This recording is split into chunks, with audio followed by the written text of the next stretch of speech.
Hello guys, quick video on the VW Beetle. So this is 2016 model, 15 same. So how to reset the service light and inspection light. So two of them.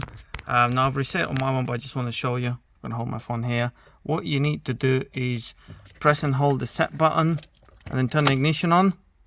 It'll come up with the message there, reset your service. So you just use the buttons on your steering wheel, so either go OK or cancel. In my case, I've already done it, so I just go cancel. But if you press OK, you'll reset it.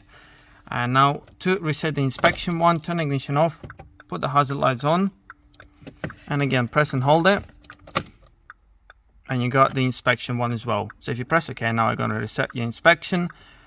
I'm going to cancel it, but when you reset the inspection, it's still going to come up with the days you got left. So you have to turn the ignition off, and then when you turn it back on, you'll be all clear. Thank you very much for watching this video. Have a good day. Bye.